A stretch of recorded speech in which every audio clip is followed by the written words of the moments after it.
ମତେ ଭାରି ଦୁର୍ବଳ ଲାଗୁଛି। ଉଠିବାକୁ ବି ମୋ ଦେହରେ ଶକ୍ତି ନାହିଁ। ଆଖପାଖରେ ତ କେହି ବି ନାହାନ୍ତି। ମୁଁ କାହାକୁ ସାହାଯ୍ୟ ମାଗିବି? ଆରେ ଆରେ, ଏତେ ବର୍ଷା ଏବେ ହିଁ ହେବାର ଥିଲା। ମୁଁ ବୋଧେ ଆଉ ଘରକୁ ଫେରି ପାରିବିନି। କୋଉଠି ଭଲ ଜାଗା ଦେଖି ଆଶ୍ରୟ ନେଇଥାଏ। ବର୍ଷା ଛାଡ଼ିଗଲେ ମୁଁ ଘରକୁ ଯିବି। ଏମିତି ଚିଲ ଆଶ୍ରୟ ପାଇଁ ସେଇ ଘରକୁ ଗଲା ଯୋଉ ଘରେ ଆହତ ହେଇ ମୟୂର ପଡ଼ିଥିଲା। ଚିଲକୁ ଦେଖି ମୟୂର ସାହାଯ୍ୟ ମାଗିଲା। ତୁମେ କିଏ? ଆଉ ମତେ ଏମିତି ସାହାଯ୍ୟ କାହିଁକି ମାଗୁଛ? ମୁଁ ଗୋଟେ ଯାଦୁର ମୟୂର। ମୋ ଘରକୁ ଯିବା ସମୟରେ ଏ ବର୍ଷାରେ ଭିଜିବା ଦ୍ୱାରା ମୁଁ ବହୁତ ଦୁର୍ବଳ ହେଇଗଲି। ବର୍ଷାରେ ମୋ ଯାଦୁ ଶକ୍ତି କିଛି କାମ କରେନି। ଘରକୁ ଯିବା ପାଇଁ ବି ମୋ ପାଖରେ ଆଉ ଶକ୍ତି ନାହିଁ। ମୋତେ ଟିକେ ସାହାଯ୍ୟ କର। କିନ୍ତୁ ମୁଁ ତୁମକୁ କେମିତି ସାହାଯ୍ୟ କରିପାରିବି? ସେଠି ଯୋଉ ଯାଦୁର ଲାଠି ପଡ଼ିଛି, ତୁମେ ତାକୁ ମୋ ପାଖକୁ ଆଣ। ସେ ଯାଦୁର ଲାଠି ମୋ ପାଖକୁ ଆଣିଲେ ମୁଁ ଗୋଟେ ମାଛ ପାଲଟି ଯିବି। ଏଇ ପାଖରେ ହିଁ ଗୋଟେ ପୋଖରୀ ଅଛି। ମୋତେ ମାଛ ରୂପରେ ସେ ପୋଖରୀରେ ଛାଡ଼ିଦେଲେ ମୁଁ ଶୀଘ୍ର ସୁସ୍ଥ ହେଇଯିବି। ମୁଁ ଯେତେବେଳେ ପାଣିରୁ ବାହାରିବି, ଏ ଯାଦୁର ଲାଠି ଦ୍ୱାରା ପୁଣି ନିଜ ପୂର୍ବ ରୂପ ଫେରି ପାଇବି। ସତରେ କ'ଣ ଏଇଟା ଯାଦୁର ଲାଠି? ଏ ଯାଦୁର ଲାଠିରେ ଆଉ କ'ଣ କ'ଣ କରିହେବ? ଏ ଯାଦୁର ଲାଠିରେ କେବଳ ମାଛର ରୂପ ନେଇ ହେବ। ମୁଁ ମୋ ଦେହକୁ ସୁସ୍ଥ କରିବା ପାଇଁ ହିଁ ଏ ଯାଦୁର ଲାଠିକୁ ମୋ ପାଖରେ ରଖିଛି। ତୁମେ ମୋତେ ଏବେ ମାଛ କରିଦିଅ, ଆଉ ପାଣିରେ ନେଇ ଛାଡ଼ିଦିଅ। ମୁଁ ଶୀଘ୍ର ସୁସ୍ଥ ହେଇଯିବି। ଆଚ୍ଛା, ତେବେ ଠିକ୍ ଅଛି। ମୁଁ ଏବେ ତୁମକୁ ମାଛ କରିଦେଉଛି। ଏମିତି ଚିଲ ମୟୂରକୁ ଏକ ମାଛ କରିଦେଲା। ତାପରେ ପାଖ ପୋଖରୀକୁ ଯାଇ ମାଛକୁ ସେ ପାଣି ଭିତରେ ଛାଡ଼ିଦେଲା। ମାଛ ପାଣି ଭିତରକୁ ଯାଇ ପହଁରିଲା। କିଛି ସମୟରେ ହିଁ ସେ ସୁସ୍ଥ ହେଇଗଲା। କିନ୍ତୁ ସେପଟେ ଯାଦୁର ଲାଠିକୁ ଦେଖି ଚିଲ ମନରେ ଲୋଭ ଆସିଲା। ଏବେ ମାଛ ପାଣି ଭିତରେ ଅଛି। ଏ ଯାଦୁର ଲାଠିକୁ ଦେଖି ମତେ ଏକ ଉପାୟ ମିଳିଗଲା। ମାଛ ପାଣିରୁ ବାହାରିବା ପୂର୍ବରୁ ହିଁ ମୁଁ ଏ ଯାଦୁର ଲାଠି ନେଇ ମୋ ଘରକୁ ଚାଲିଯାଏ। ମତେ ଆଉ କାମ କରିବାକୁ ପଡ଼ିବନି। ମୁଁ ଏ ଯାଦୁର ଲାଠି ଦ୍ୱାରା ଅନେକ ଧନୀ ହେଇଯିବି।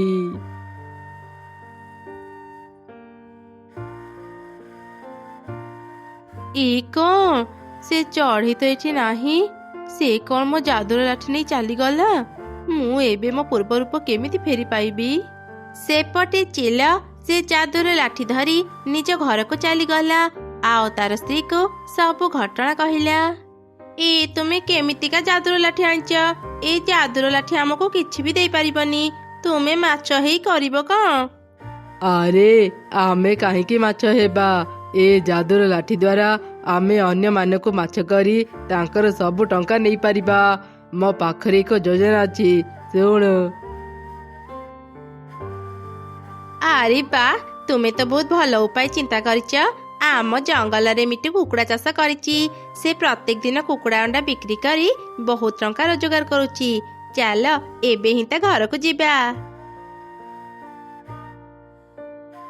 ଆରେ ମିଟୁ, ଅଣ୍ଡା ଧରି ତୁ କୁଆଡ଼େ ଯାଉଛୁ? ନିଶ୍ଚୟ ବିକ୍ରି କରିବାକୁ। ଆଜ୍ଞା, ଆପଣ ଠିକ କହିଲେ। କିନ୍ତୁ ଆଜି ହଠାତ୍ ଆପଣ ମୋ ଘରକୁ ଆସିଲେ ଯେ? କିଛି କାମ ଥିଲା କି ମୋ ପାଖରେ? ଆମେ ତ ଘରକୁ ସବୁ କୁକୁଡ଼ା ଆଉ ଅଣ୍ଡା ନେବାକୁ ଆସିଛୁ। ତୁ ଭଲରେ ଆମକୁ ସେସବୁ ଦେଇଦେ। ଆଜ୍ଞା, ଆପଣ ଏସବୁ କ'ଣ କହୁଛନ୍ତି? ଯଦି ଆପଣ ନେବାକୁ ଚାହୁଁଛନ୍ତି, ଆମର 2ଟି କୁକୁଡ଼ା ଆଉ କିଛି ଅଣ୍ଡା କିଣି ନିଅନ୍ତୁ। ଆମେ ଆପଣଙ୍କୁ ଆମର ସବୁ କୁକୁଡ଼ା କାହିଁକି ଦେବୁ? ମିଟୁ, ତୁ ଯଦି ମୋ କଥା ନ ଶୁଣିବୁ, ଦେଖେ ଏବେ ମୁଁ ତୋ ସହ କ'ଣ କରୁଛି। ଏମିତି କହି ଚିଲ ମିଟୁକୁ ଗୋଟେ ମାଛ କରିଦେଲା। ଏସବୁ ଦେଖି ମିଟୁର ସ୍ତ୍ରୀ ଭୟରେ ଚିଲମାନଙ୍କୁ ତାଙ୍କର ସବୁ କୁକୁଡ଼ା ଆଉ ଅଣ୍ଡା ଦେଇଦେଲା। ଆଉ ତାଙ୍କୁ କ୍ଷମା ମାଗିଲା। ଚିଲମାନେ ଖୁସି ହେଇଗଲେ। ସେମାନେ ମିଟୁକୁ ତା ପୂର୍ବ ରୂପ ଫେରେଇ ତାଙ୍କର ସବୁ କୁକୁଡ଼ା ଆଉ ଅଣ୍ଡା ନେଇ ଚାଲିଗଲେ। ଏମିତି ଚିଲମାନେ ଯାଦୁର ଲାଠି ଦ୍ୱାରା ଅନ୍ୟ ଚଢ଼େଇମାନଙ୍କୁ ଡରେଇ ତାଙ୍କଠୁ ଟଙ୍କା ସୁନା ନେଇ ଯାଉଥିଲେ। ଚଢ଼େଇମାନେ ବି ଭୟରେ କିଛି କରିପାରୁନଥିଲେ। ଧୀରେ ଧୀରେ ଚିଲମାନେ ଅନେକ ଧନୀ ହେଇଗଲେ। ଆରେ ଦେଖେ, ମୁଁ ଆଜି କେତେ ଟଙ୍କା ପାଇଲି। ଏବେ ଖୁବ୍ ଶୀଘ୍ର ଆମେ ଆହୁରି ଧନୀ ହେଇଯିବା। ହଁ ତୁମେ ଠିକ କଥାଟି କହିଲ। ଏଇ ଯାଦୁର ଲାଠି ପାଇଁ ସବୁ ସମ୍ଭବ ହେଇଛି। ମା, ବାପା, ତମେ ମାନେ ଏସବୁ କଣ କରୁଛ? ଅନ୍ୟମାନଙ୍କଠୁ ଟଙ୍କା ଛଡେଇ ଆଣି ହସୁଛ? ଏସବୁ ଖରାପ କାମ। ତମେ ମାନେ କଣ ଜାଣିନ ଯେ ଏମିତି ଅନ୍ୟ କାମ କରେ ଭଗବାନ ତାକୁ ଶାସ୍ତି ଦିଅନ୍ତି? ଦୟାକରି ଏମିତି ଅନ୍ୟ କାମ ଆଉ କରନି। ଆରେ ମା, ତୁ ଏବେ ବହୁତ ଛୋଟ, ତୁ ଏସବୁ କିଛି ବୁଝିପାରିବୁନି। ତୁ ଆମ ମଝିରେ କଥା କହନି, ଯା ଘର ଭିତରେ ଯାଇ ପାଠ ପଢିବୁ।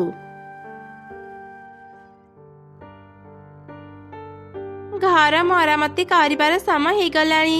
ମାରି ଚିଲମାନଙ୍କଠୁ ଲୁଚେଇକି ମୁଁ କିଛି ଟଙ୍କା ଜମା କରି ରଖିଛି। ଚାଲେ ଏବେ ସେ ଟଙ୍କା ନେଇ ଆସିବା, ଆଉ ତାପରେ ଆମ ଘର ମରାମତି କରିବା। ଏମିତି କଥା ହେଇ ମା ଚଢ଼େଇ ଆଉ ତାର ଝିଅ ଏକ ଗଛ ପାଖକୁ ଗଲେ। ସେ ଗଛ ତଳର ମାଟି ଖୋଳି ସେମାନେ ଏକ ବାକ୍ସ ବାହାର କଲେ। ସେ ବାକ୍ସରେ ମା ଚଢ଼େଇ କିଛି ଟଙ୍କା ଜମା କରି ରଖିଥିଲା। ଏଇ ତ 1,00,000 ଟଙ୍କା ଜମା ହେଇଗଲା। ଏବେ ଆମ ଘରକୁ ସୁନ୍ଦର ଆଉ ମଜବୁତ କରିପାରିବା। ମୁଁ କାଲି ହିଁ ସବୁ ଘର ସାମଗ୍ରୀ କିଣି ଆଣିବି। ମା ଚଢ଼େଇ ଆଉ ତାର ଝିଅର ସବୁ କଥା ଦୂରରୁ ଚିଲର ସ୍ତ୍ରୀ ଶୁଣୁଥିଲା। କଣ ହେଲା? ଚଢ଼େଇ 1,00,000 ଟଙ୍କା ଲୁଚେଇକି ରଖିଥିଲା। ଏ କଥା ତ ମୋ ସ୍ୱାମୀଙ୍କୁ ଏବେ ହିଁ ଜଣେଇବାକୁ ପଡିବ। ଚଢ଼େଇ, ଏବେ ତୁ ଆଉ ଘର ତିଆରି କରିପାରିବୁନି। ତ ଟଙ୍କା ଉପରେ ମୋ ନଜର ପଡିଛି ମାନେ ଏବେଠୁ ସେ ଟଙ୍କା ମୋର। ହା ହା ହା। ଏମିତି ଚିନ୍ତା କରି ଚିଲର ସ୍ତ୍ରୀ ଶୀଘ୍ର ଘରକୁ ଯାଇ ତା ସ୍ୱାମୀଙ୍କୁ ସବୁ କଥା କହିଲା। ଚିଲ ତା ଯାଦୁର ଲାଠି ଧରି ଚଢ଼େଇ ପାଖକୁ ଗଲା। ଆରେ ଚଢ଼େଇ, ତୁ 1,00,000 ଟଙ୍କା ଜମା କରି ରଖିଛୁ। ଦେ ଦେ, ଶୀଘ୍ର ଆମକୁ ସେ ଟଙ୍କା ଦେ। ନା ନା ଚିଲ ଆଜ୍ଞା, ମୋ ପାଖରେ ଟଙ୍କାଟେ ବି ନାହିଁ। 1,00,000 ଟଙ୍କା କୁଆଡୁ ଆସିବ? ଆପଣ କିଛି ଭୁଲ ଶୁଣିଥିବେ। ଚଢ଼େଇ, ମୁଁ ନିଜ ଆଖିରେ ଦେଖିଛି ତୁ ତୋର ସବୁ ଟଙ୍କା ଏଇ ବାକ୍ସରେ ରଖିଛୁ। ଆମକୁ ତ ଟଙ୍କା ଦେଇଦେ। ତୁ ଆମ ଶକ୍ତି ବିଷୟରେ ଭଲ ଭାବରେ ଜାଣିଛୁ। ନା ନା, ମୋ ଟଙ୍କା ନିଅନି। ମୁଁ ଅନେକ ଦିନରୁ ଏ ଟଙ୍କା ଜମା କରି ରଖିଛି ମୋ ଭଙ୍ଗା ଘରକୁ ମରାମତି କରିବା ପାଇଁ। ମୋ ସହ ଏତେ ବଡ ଅନ୍ୟାୟ କାମ କରନି। ଲାଗୁଛି ତୁ ଏମିତି ମାନିବୁନି। ଏବେ ତାହେଲେ ଦେଖେ। ଚିଲ ଚଢ଼େଇ ଛୁଆକୁ ଏକ ମାଛ କରିଦେଲା। ଏସବୁ ଦେଖି ଭୟରେ ଚଢ଼େଇ ତାର ସବୁ ଟଙ୍କା ଚିଲମାନଙ୍କୁ ଦେଇଦେଲା। ଚିଲମାନେ ଖୁସିରେ ସେଠାରୁ ଚାଲିଗଲେ। ଦିନକୁ ଦିନ ସେମାନେ ଅନ୍ୟମାନଙ୍କ ଉପରେ ଅନେକ ଅତ୍ୟାଚାର କରୁଥିଲେ। ଆରେ ଛୋଟ ଝିଅ, ତୁ ଏଠି ଏମିତି ଏକୁଟିଆ ବସି କାନ୍ଦୁଛୁ କଣ ପାଇଁ? କଣ ହେଇଛି ତୋର? ମତେ କହ। ମତେ ଭୟ କରନି। ମୁଁ ବାଦଲ ରାଣୀ। ମୁଁ ଅନ୍ୟ ବାଦଲଙ୍କ ସହ ଏହି ରାସ୍ତାରେ ଯାଉଥିଲି। ତତେ ଏମିତି କାନ୍ଦୁଥିବାର ଦେଖି ତା ପାଖକୁ ଚାଲି ଆସିଲି। ଏସବୁ ଶୁଣି କୁନି ଚଢ଼େଇ ବାଦଲ ରାଣୀକୁ ଚିଲର ସବୁ ଅତ୍ୟାଚାର କଥା କହିଦେଲା। ଆରେ ସେ ଦୁଷ୍ଟ ଚିଲ ଚଢ଼େଇମାନଙ୍କ ଉପରେ ଅତ୍ୟାଚାର କରୁଛି, ଏକଥା ତ ମୁଁ ଆଗରୁ ଜାଣିନଥିଲି। ତୁ ଚିନ୍ତା କରନି, ମୁଁ ତାକୁ ଉଚିତ ଶିକ୍ଷା ଦେବି। କଳା ବାଦଲ, କୋଉଠି ଅଛୁ? ଶୀଘ୍ର ମୋ ପାଖକୁ ଆ। କଳା ବାଦଲ, ତୁ ଏବେ ହିଁ ଜଙ୍ଗଲ ଭିତରେ ପ୍ରବଳ ବର୍ଷା କର, ଯେମିତି ସେ ଦୁଷ୍ଟ ଚିଲମାନେ ଶାସ୍ତି ପାଇବେ। କିନ୍ତୁ ବାଦଲ ରାଣୀ, ପ୍ରବଳ ବର୍ଷା ହେଲେ ତ ଆମେ ସବୁ ଚଢ଼େଇ ଅନେକ କଷ୍ଟ ପାଇବୁ। ନା ନା ଛୋଟ ଝିଅ, ସେ ବର୍ଷାରେ କାହାର କିଛି ବି କ୍ଷତି ହେବନି, କେବଳ ଚିଲମାନଙ୍କର କ୍ଷତି ହେବ। ତୁ ଜମା ଚିନ୍ତା କରନି। ଚଢ଼େଇ ଛୁଆ ନିଜ ଘରକୁ ଚାଲିଗଲା। କିଛି ସମୟରେ ହିଁ ପ୍ରବଳ ବର୍ଷା ହେଲା। ସେଇ ବର୍ଷାରେ ଚିଲର ଘର ଭାଙ୍ଗିଗଲା। ଯାଦୁର ଲାଠି ବି କିଛି କାମ କଲା ନାହିଁ। ମା, ବାପା, ମତେ ଭାରି ଡର ଲାଗୁଛି। ଏ ବର୍ଷାରେ ଭିଜିବାକୁ ଆଉ ଇଚ୍ଛା ହେଉନି। ଆରେ ଶୁଣୁଛ, ଏମିତି ବର୍ଷାରେ ଭିଜିବା ଅପେକ୍ଷା ଚାଲ ଚଢ଼େଇମାନଙ୍କ ପାଖକୁ ଯାଇ ତାଙ୍କୁ ସାହାଯ୍ୟ ମାଗିବା, ଆଉ ବର୍ଷା ଛାଡ଼ିବା ଯାଏଁ ତାଙ୍କ ଘରେ ଆଶ୍ରୟ ନେବା। ଆଚ୍ଛା ଠିକ ଅଛି, ଚାଲ ଯିବା।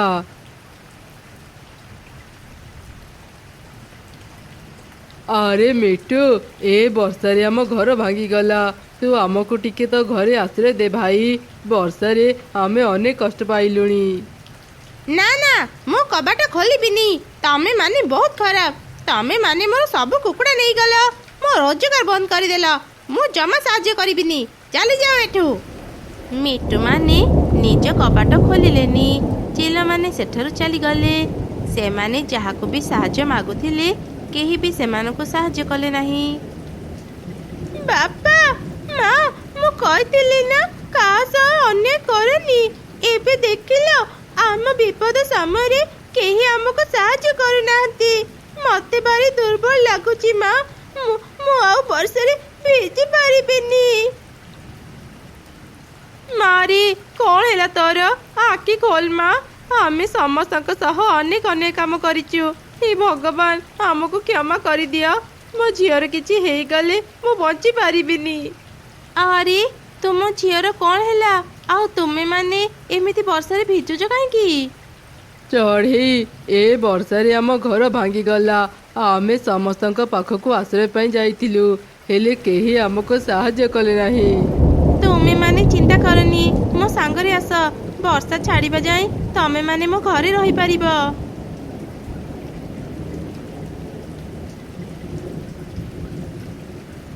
ମୁଁ ଝିଅକୁ ଔଷଧ ଦେଇ ଦେଇଛି। ସେ ଏବେ ଆରାମ କରୁ। ସକାଳେ ତା ଦେହ ଭଲ ହେଇଯିବ। ଚଢ଼େଇ, ଆମେ ତୋ ସହ ଅନେକ ଅନ୍ୟାୟ କାମ କରିଛୁ, କିନ୍ତୁ ତଥାପି ତୁ ସେସବୁ ଭୁଲି ଆମ ବିପଦ ସମୟରେ ଆମକୁ ସାହାଯ୍ୟ କଲୁ। ଆମେ ତୋର ଏ ଋଣ କେବେ ବି ଶୁଝି ପାରିବୁନି। ବର୍ଷା ଛାଡ଼ିଗଲେ ତୋ ସହ ଆମେ ସମସ୍ତଙ୍କୁ କ୍ଷତିପୂରଣ ଦେଇ କ୍ଷମା ମାଗିବୁ। ଆମେ ଯାହା କରିଛୁ ତାପରେ ଜଙ୍ଗଲରେ ରହିବା ଆଉ ସମ୍ଭବ ନୁହଁ। ଆମେ ଏ ଜଙ୍ଗଲ ଛାଡ଼ି ଚାଲିଯିବୁ। ତମେ ମାନେ ନିଜ ଭୁଲ ବୁଝିପାରିଛ, ସେତିକି ବଡ଼ କଥା। ତମେ ମାନେ ଜଙ୍ଗଲ ଛାଡ଼ି ଯାଅନି, ସମସ୍ତଙ୍କୁ କ୍ଷମା ମାଗ। ଦେଖିବ ସମସ୍ତେ ତମକୁ କ୍ଷମା କରିଦେବେ। ତୁ ସତ କହୁଛୁ ଚଢ଼େଇ? ସମସ୍ତେ ଆମକୁ କ୍ଷମା କରିଦେବେ? ବର୍ଷା ଛାଡ଼ିଯାଉ, ଆମେ ସମସ୍ତଙ୍କୁ କ୍ଷମା ମାଗିବୁ। କିଛି ସମୟ ପରେ ବର୍ଷା ଛାଡ଼ିଗଲା। ଚିଲମାନେ ସମସ୍ତଙ୍କୁ କ୍ଷତିପୂରଣ ଦେଇ ତାଙ୍କୁ କ୍ଷମା ମାଗିଲେ। ସମସ୍ତେ ସେମାନଙ୍କୁ କ୍ଷମା କରିଦେଲେ। ତାପରେ ଚିଲ ଯାଦୁର ଲାଠି ନେଇ ପୋଖରୀକୁ ଗଲା। ସେ ମାଛକୁ ତା ପୂର୍ବ ରୂପ ଫେରେଇ ତାକୁ ବି କ୍ଷମା ମାଗିଲା। ସବୁ ଘଟଣା ଜାଣିବା ପରେ ମୟୂର ଚିଲକୁ କ୍ଷମା କରିଦେଲା ଆଉ ତା ଯାଦୁର ଲାଠି ନେଇ ସେଠାରୁ ଚାଲିଗଲା।